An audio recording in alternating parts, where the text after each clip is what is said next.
Hej ljudi, pozdrav svima i dobrodošli u još jedan video Balkanca na motoru.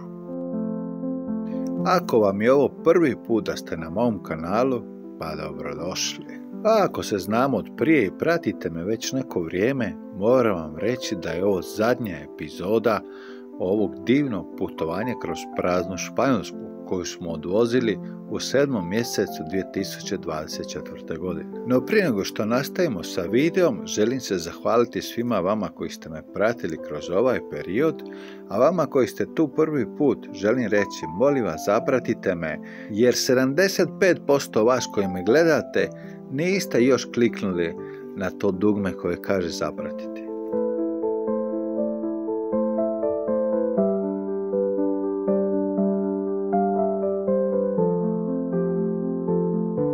Još od ranih dana bio sam izložen nekakvim institucijskim idejama kroz televiziju, radio, medije i kroz školu, gdje su me pokušali uvjeriti da je ljudska vrsta virus koji uništava ovaj planet. Rekli su mi da je sve prenaseljeno i da nas je previše. Rekli su mi da će nivo mora narasti i potopiti sve obalne gradove. Rekli su mi da će se otopiti vrhovi Kilimandžara i da će nestati permafrost. Rekli su mi da ćemo istrijebiti tisuće i tisuće oblika života. Rekli su mi oni časutili, a virova sam jer stariji su bili.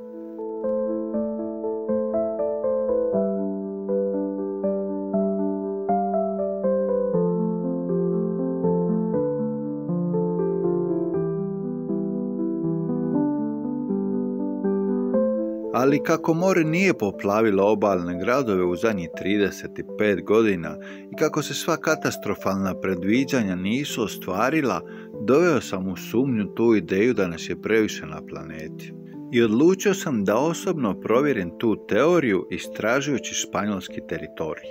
Imao sam neki osjećaj da je jedan mali dio teritorija naseljen, uglavnom se tu radi o obalnim industrijskim gradovima, a ostatak države je izgledao kompletno prazan, nenaseljen. I da vam budem iskren, nije bilo uopće potrebe da putujem i istražim to osobno, jer ako samo malo pretražite internet, vidjet ćete da je španjolski teritorij 70% prazan. Znači, 90% populacije živi na 30% teritorija, a sve drugo je apsolutno prazno.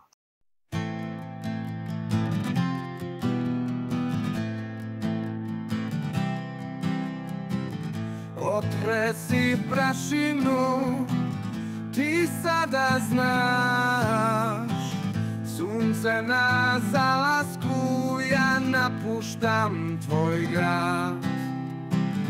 Otresi prašinu, ti sada znaš, sunce na zalasku, ja napuštam tvoj grad. Zovu me daljine,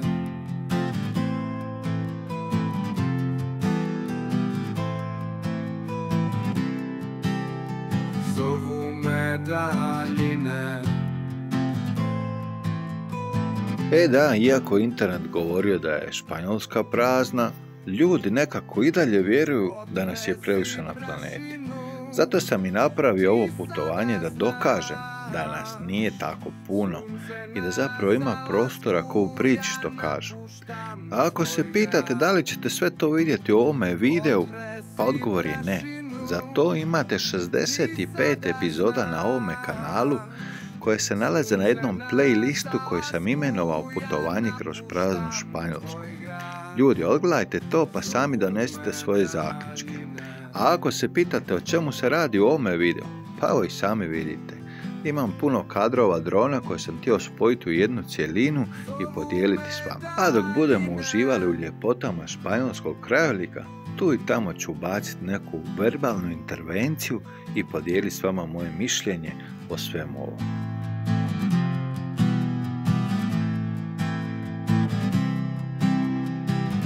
Otresi prašinu, ti sada znaš. Od svih regija koje sam posjetio na ovome putovanju, regija Teruel je bila fascinantna. Imala je tu neku posebnu ljepotu Taj nego što ljubivi krajolik me istovremeno plašio i privlačio. Nije me ni čudilo što je bio jedan od najnapuštenijih regija Španjolske.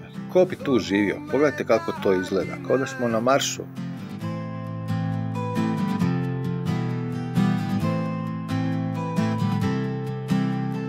Zovu me daljine,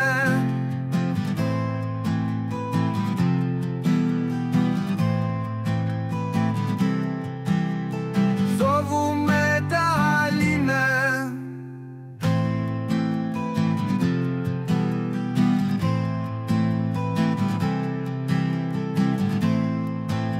Ej, nadam se da vam se muzika svidjela kroz cijeli ovaj serijal, jer ja sam je osobno komponirao koristeći umjetnu inteligenciju.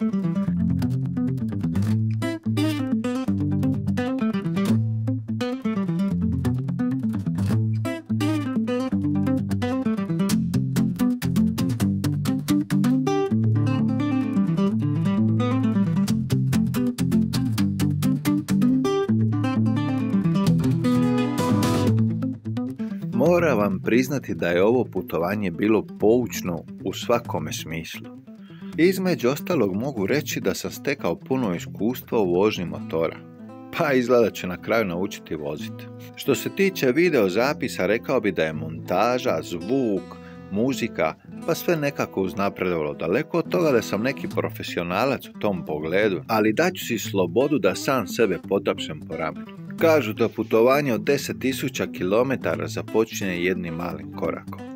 A izgleda da sam ja već nekoliko koraka i napravio prema svome cilju. Iza mene je ostalo cijelo jedno putovanje motorom u Maroko, jedan prelazak sa Mediteranskog mora do Atlantskog okeana preko španjolskih Pirineja i sada ovo epsko putovanje kroz praznu Španjolsku od Francuske pa sve do Portugala. Pa rekao bi da sam više od 3 koraka napravio. A ako ovako nastavimo u nekom određenom momentu, bih mogao čak i početi trčati.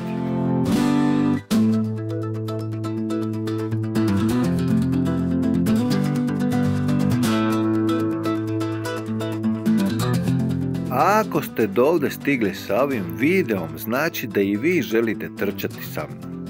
Tako da ne sumnjajte, nego zapratite, jer pred nama je puno novih avantura koje želim podijeliti s vama.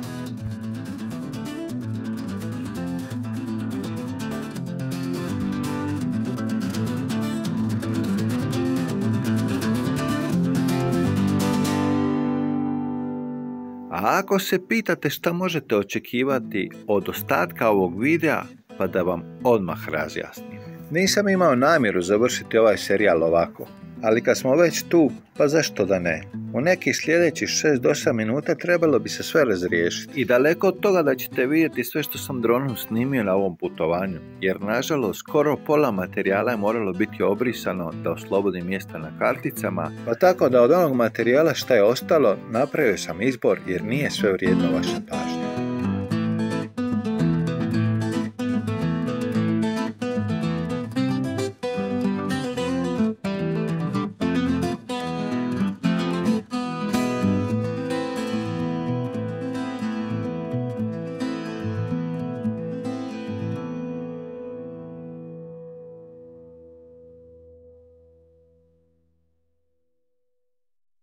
Żyta się stalinne zucyjacze pyszine zovume zo moje ime pronadzime. Putevi razni vole me daj, zovu me vode. Kao što i sami znate, krenuo sam na ovo putovanje u potrazi za praznom Španjolskom. I nisam morao dugo tražiti, jer gdje god da sam pogledao, sve je bilo napušteno i prazno. Moje sumnje su bile više nego opravdane. Neko nas pokušava uvjeriti da je sve prenapučeno. Zašto, ne bih vam znao odgovoriti. 1000 kilometara kvadratnih su pričali uvijek istu priču. Priču o nenaseljenosti. Ali to nije bila jedina priča koju su oni pričali. Na moje veliko, ali pozitivno iznenađenje, Španjolska je bila puna poljoprivrednih aktivnosti. Zahvaljujući napretku industrijalizacije i modernizacije, jako mali broj ljudi mogao je da se poljoprivredno brine o ogromnim površinama zemlje. Gdje god da sam se vozio, na sve strane sam mogao vidjeti poljoprivredne usjeve. Svejedno da li se radilo o zoni u kojoj je jako vruće i nema vode ili o nekakvim planinskim predjelima koji su puni svježine, na sve strane je bila poljoprivreda i agrokultura. Što me opet dovelo do sljedećeg razmišljanja. Ako imamo višak hrane, a definitivno imamo, zašto je hrana tako skupa? I zašto nam o hrani priča kao da je ima u manjku? Ne znam, mislim da bi to bila zanimljiva tema sljedećeg putovanja. Šta mislite o tome?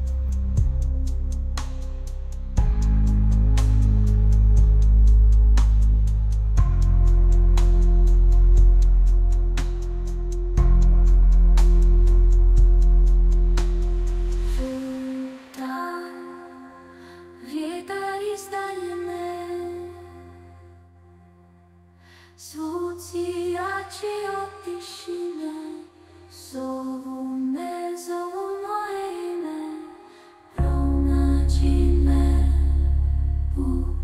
putevi razni, vode me dalje, zovu me, vode me, vode biste dušu da operem. A htio bih s vama podijeliti nekoliko riječi o mome osobnom iskustvu na ovome putovanju. Već sam objasnio da sam odlučio za ovo putovanje biti sam, udaljen od ljudi, tako da i ja proživim tu neku praznoću Španjolske. Ali da budem iskren, kroz ovo putovanje sam čak i stekao neke prijatelje, koji su nažalost otišli istom takvom brzinom kako su i došli, ali ne zbog razloga koji vi mislite. Iskoristit ću ovu priliku da pozdravim gospodina Đordija koji se brinuo o mome motoru cijeli ovaj period putovanja. Želim samo da ti kažem, Đordi, nadam se da ti je dobro tamo gdje jesi i da ćemo se nekad sigurno ponovo sresti.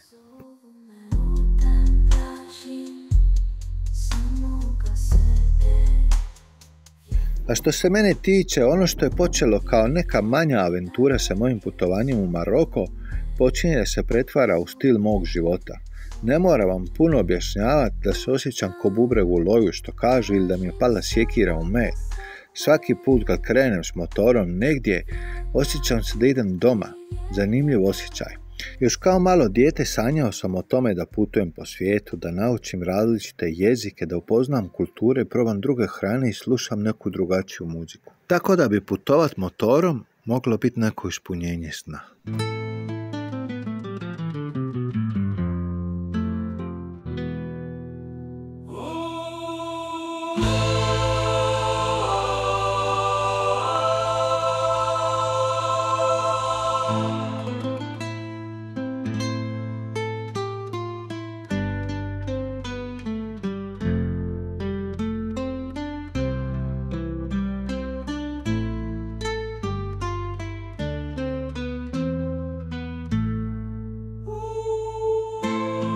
I da ne idemo puno dalje, reću par završnih riječi.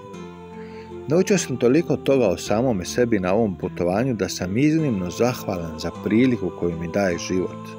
Zahvalan sam i vama koji ste bili moji suvozači svo ovo vrijeme. Dobrodošli vi koji ste tu prvi put.